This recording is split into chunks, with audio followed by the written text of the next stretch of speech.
This is a Gradowski of WeAreChange.org in some dark alleyway of Phuket, Thailand at midnight, so this should go well. Anyway, I wanted to take this opportunity to talk about something that I have been studying for a very long time, something that's in the news right now, and that, of course, is Russia. There's a lot of disinformation, there's a lot of propaganda out there, but it is a clear fact that Donald Trump has stacked his administration almost entirely with people who are hell-bent with war with that country, and now we're seeing the ramifications of that with Russian foreign policy. Right now, as we're speaking, the world standing of Russia is not looking too good, as we're finding out that 3 Turkish soldiers were just killed by Russian airstrikes inside of Syria, and Vladimir Putin's chief presidential election opponent was just found guilty of embezzlement in Russian court. But the move that I really wanted to focus on is Vladimir Putin recently ordering 45,000 troops to a snap air drill involving 150 aircraft and 200 anti-aircraft units in what people are calling a preparedness for, quote, time of war. We have also seen 9 days ago the Russians have a massive military push into the Arctic, the largest since the fall of the Soviet Union, into a key geopolitical region that has more hydrocarbon reserves than Saudi Arabia and Moscow. The Russians have also threatened Romania for their NATO base, and they have expanded its military presence in the Mediterranean. Now, what is happening here? Why are the Russians doing this? Well, simply, they are afraid and very skeptical of what Donald Trump should do. And they should be, because as Reuters just reported, NATO allies have locked in the United States' support for a standoff with Russia. We have seen Donald Trump not reverse any of the aggressive foreign policy moves made by Barack Obama against Russia, and we have seen the Polish defense minister even say God bless Donald Trump as he was welcoming U.S. forces into Zagan last week, because he is confident that Donald Trump will be committed to Obama's strategy against Russia.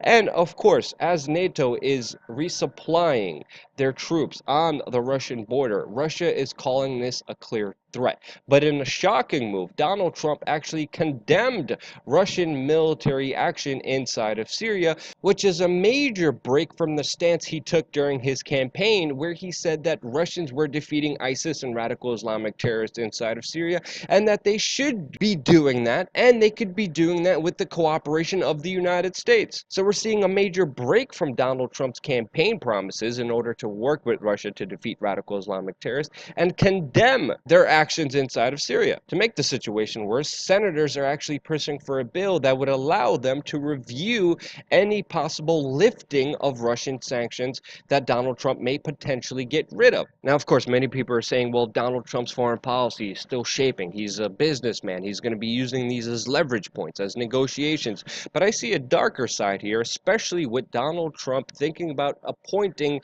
Elliott Abrams as the Deputy Secretary of State, the second in command of the State Department. Now, we have to understand, Elliott Abrams is a never-Trumper neoconservative war hawk interventionist that has continued the same neoconservative doctrine that has allowed the United States to be a perpetual war for the last 25 years. Why is Donald Trump even considering him to be the second in command of the State Department? And it's not only him. The current Secretary of State, Rex Tillerson, said that Russia is a danger to the United States and criticized President Obama for not doing enough to retaliate against Russia. Donald Trump's UN ambassador even condemned Russia and attacked him on the national stage. And then Trump's pick to run the CIA is another war hawk who's been very critical of Russia and Vladimir Putin before, and said that John Kerry didn't do enough and criticized him for not being as aggressive as Russia as he will be. So as Donald Trump's foreign policy is being shaped, obviously the people around him will have huge influence on what actions he takes.